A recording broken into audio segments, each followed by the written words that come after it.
tadi ada di tengah-tengahnya ada pihak yang tidak berkompeten tiba-tiba maju ke depan dan ingin selaku turut termohon juga, ya.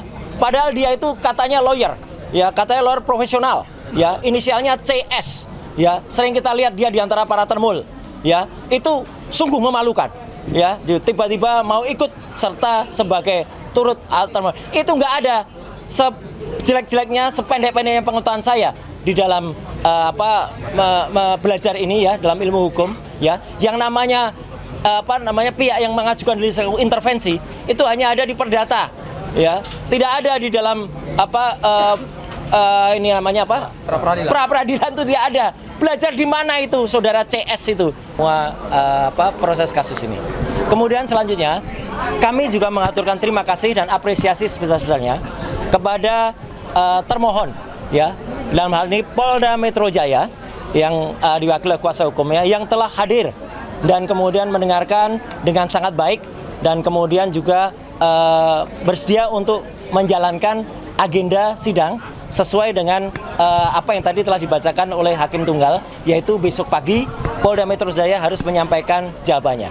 Kami juga mengaturkan terima kasih dan sebesar-besarnya ucapan kepada Kejaksaan Negeri Jakarta Selatan, tadi diwakili juga oleh Pak Eko, Ibu Putri, dan satu lagi saya kurang tahu siapa namanya, ya, Pak Jaksa, yang juga telah hadir selaku turut termohon. Dan itu luar biasa, bagus sekali. Jadi termohon dan turut termohon hadir. Yang lucu, tadi ada di tengah-tengahnya ada pihak yang tidak berkompeten tiba-tiba maju ke depan dan ingin selaku turut termohon juga, ya. Padahal dia itu katanya lawyer, ya, katanya lawyer profesional, ya, inisialnya CS, ya. Sering kita lihat dia di antara para termul, ya. Itu sungguh memalukan, ya. Tiba-tiba mau ikut serta sebagai turut termohon. Itu nggak ada sejelek-jeleknya, sependek-pendeknya pengetahuan saya di dalam belajar ini, ya, dalam ilmu hukum, ya. Yang namanya pihak yang mengajukan diri sebagai intervensi itu hanya ada di perdata, ya, tidak ada di dalam ini namanya pra peradilan itu tidak ada. Belajar di mana itu saudara CS itu, ya, gitu, yang kemudian saya sudah lihat sering sekali berkuar-kuar dengan di samping para termul itu, ya, gitu. Jadi itu yang terjadi. Jadi ada pihak yang kita apresiasi dan ada pihak yang kita permalukannya. Sayang saya tidak menggunakan kaos yang biasanya tertulis malu bro. Kalau ada saya buka kaosnya, saya tuliskan itu malu bro kayak gitu tuh, ya.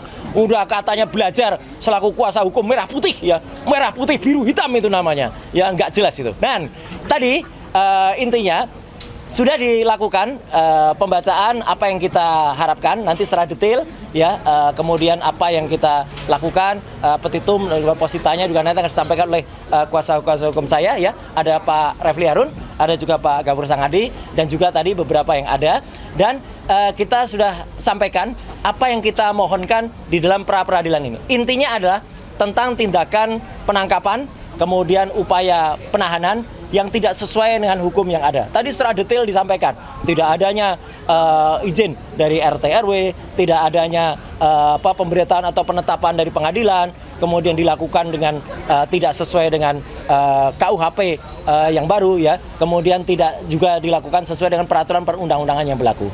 Jadi alhamdulillah tadi juga Hakim Tunggal mengatakan proses ini akan berlangsung dengan cepat, ya, insya Allah akan berlangsung selama 7 hari kalender, ya. 7 hari kerja, sehingga besok akan langsung dinyatakan jawaban dari Polda. Kemudian juga kalau ada replik besok juga akan kita sampaikan, duplik besok juga akan kita sampaikan. Selanjutnya proses akan berlangsung dan insya Allah putusannya, insya Allah, ya, kalau saya tidak salah tadi mohon dikoreksi, tanggal 7 Juli tahun 2026. Kami mohon kepada masyarakat, intinya begini, sebelum ada pertanyaan, kenapa saya mengajukan ini? Kami mengajukan ini bukan hanya untuk kami pribadi. Kami mengajukan ini untuk seluruh rakyat Indonesia. Agar kesewenang-wenangan dan kebrutalan yang terjadi pada saat penangkapan, penahanan itu tidak terulang lagi. Kalaupun ada, ini yang terakhir yang saya alami. Ya, seorang yang hanya kemudian dituduh melakukan pencemaran nama baik dan juga kemudian fitnah, dan itu pun belum terbukti, ya, sudah dilakukan upaya penangkapan yang brutal. Penangkapan yang luar biasa jahat, ya, penangkapan yang tidak sesuai dengan undang-undang yang ada. Jadi itu yang inti yang ingin saya sampaikan.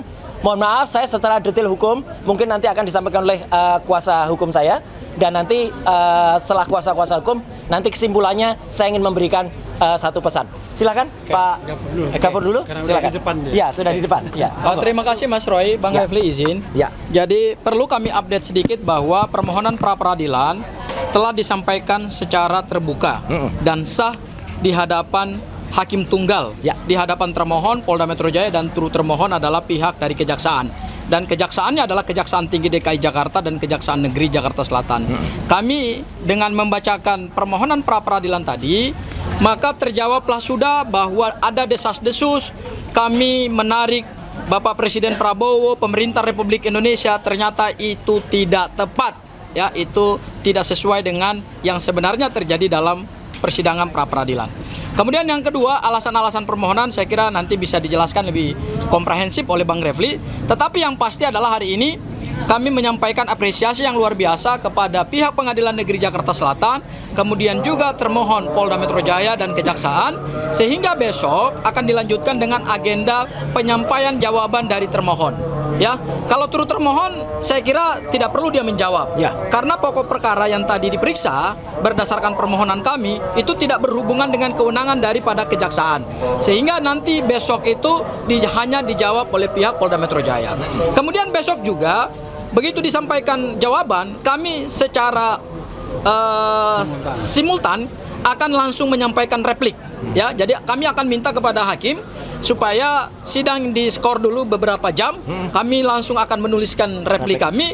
Kemudian kalau Polda Metro Jaya mau menyampaikan duplik, ya kami tentu akan juga memberikan kesempatan kepada Polda Metro Jaya untuk menyampaikan duplik. Dan setelah itu, pada hari Rabu Mas Roy, itu langsung kita masuk di dalam proses pemeriksaan. Betul. Ya, pembuktian. Bukti-bukti. Yaitu bukti-bukti dari kami, bukti apa saja tentu nanti hari Rabu akan kami sampaikan.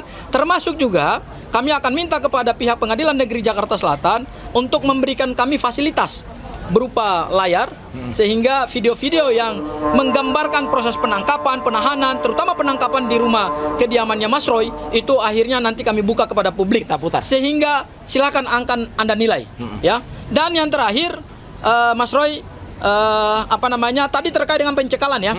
Memang pada saat kami mengajukan materi permohonan pertama kali itu memang tidak masuk, sehingga kami berharap tadi kami akan masukkan dalam renvoy atau perbaikan. Tetapi karena memang tidak boleh menambah posita dan petitum, begitulah hukum acaranya. Ya memang kami menghargai apa yang menjadi sikap dari hakim pra peradilan. Dan yang terakhir, kok ada, saya juga bingung ya, kok ada seseorang yang selama ini mengatasnamakan tim kuasa hukum Merah Putih, kok tiba-tiba nyelonong gitu loh untuk menjadi para pihak dalam perkara ini. Saya bingung juga nih. Ini belajar hukum acara pidananya di mana nih? Kalau pihak atau pihak lain masuk sebagai intervensi, itu hanya boleh diperkenankan dalam gugatan perdata. Nah, itu. Sementara ini perkaranya perkara pidana, tidak pernah ada pra peradilan itu kemudian ada pihak lain yang tidak punya kepentingan kemudian masuk menjadi intervensi. Ya sudahlah, kita ketawa sajalah.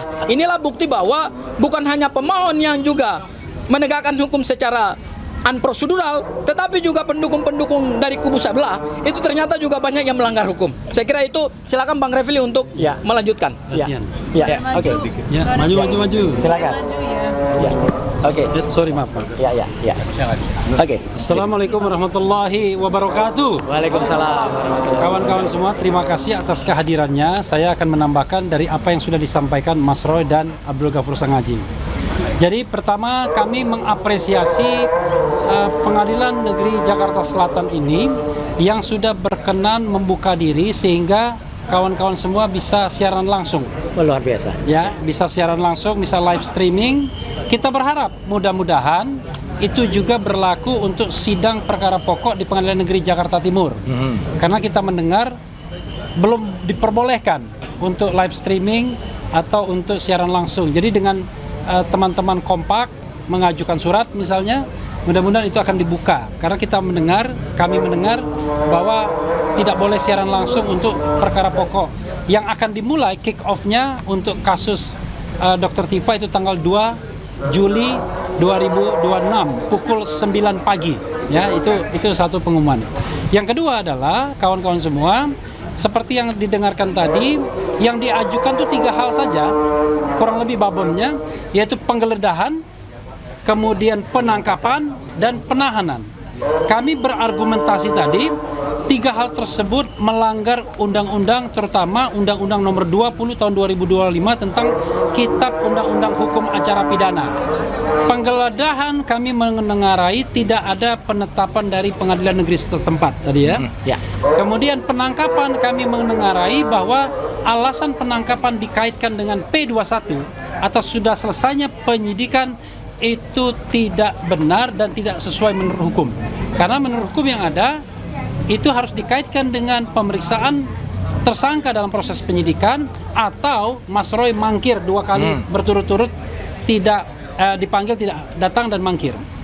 Kemudian soal penahanan, kalau teman-teman tadi menyimak dengan seksama, pasal 100 ayat 5 Undang-Undang 20/2025 tentang KUHP itu menyebut 8 alasan dilakukannya penahanan, dan dari 8 alasan tersebut sudah dibantah semua. Tidak ada satupun yang bisa dikenai kepada Mas Roy, termasuk Dr. Tifa juga.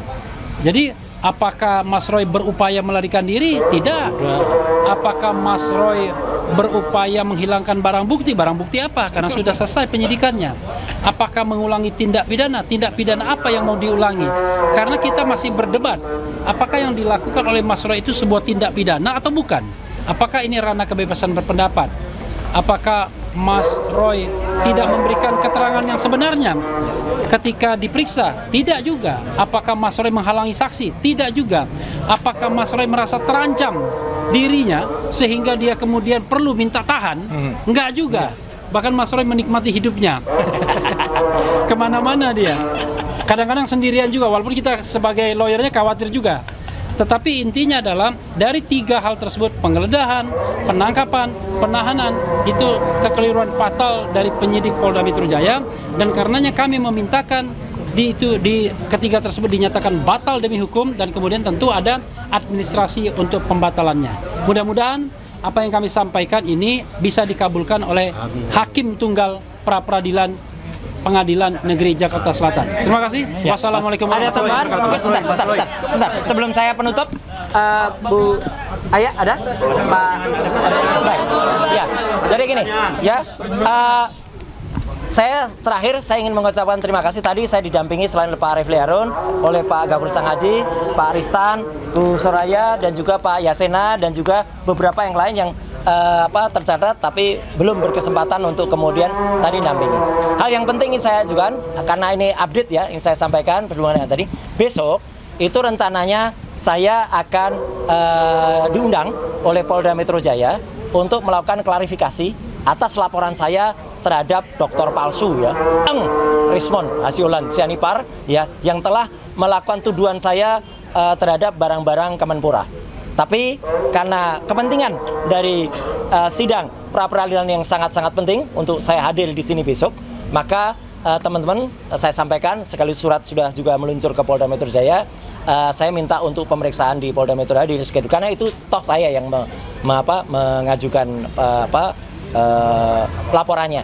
Jadi nggak apa-apa, ya itu akan muncul. Sekaligus menunggu juga dari Polda Metro Jaya juga memang sudah katanya sudah datang ke kantor Kementerian Pemuda dan Olahraga, dan sudah mendapatkan jawaban dari kantor Kemenpora bahwa urusan barang-barang itu sudah selesai. Jadi dulu itu hanya ada kesalahan administratif pencatatan yang harusnya ke kementerian dicatatkan sebagai menteri, dan itu sudah ada putusan juga dari Pengadilan Negeri Jakarta Selatan bahwa gugatan dari menteri sudah saya, Mas Imam Nahrawi, itu sudah dicabut, jadi sudah dibatalkan. Artinya saya sudah inkrah memenangkan perkara itu. Jadi tambahan saya cuma itu ya. Jadi sekali lagi perkara ini masih cukup panjang. Jadi kalau tadi didengar ada kasus pencekalan yang kemudian itu ternyata tidak kita masukkan, nah itu nanti berarti ada konsekuensinya juga bagi kami.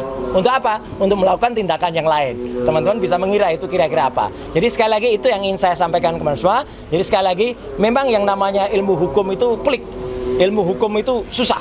Saya juga diri harus belajar hukum Karena apa? Untuk membuktikan itu palsu atau tidak, itu juga panjang. Nah, gitu. Ya, gitu. Jadi ilmu itu memang panjang ya, gitu. Kontroversinya akan panjang. Jadi pra-peradilan ini termasuk untuk membuktikan kontroversi ini dan biarkan semua itu berjalan sesuai dengan jalurnya. Sekian, terima kasih untuk semuanya, untuk semua media, untuk YouTuber dan juga untuk semua masyarakat Indonesia yang sudah ikut bersamai. Wassalamualaikum warahmatullahi wabarakatuh. Mas, soal barang bukti yang akan dihadirkan CCTV. Nanti berapa ada. file, apa saja gambar yang paling krusial? Nanti ada semuanya hari Rabu Cukup besok ya? ya. Oke. Nanti bisa dilihat juga. Terima kasih ya. Terima kasih. Silakan diambil mikrofonnya. Berat banget ya. Amat. Jauh lagi. Maaf, banjir. Sayang nih. Aduh. Ya.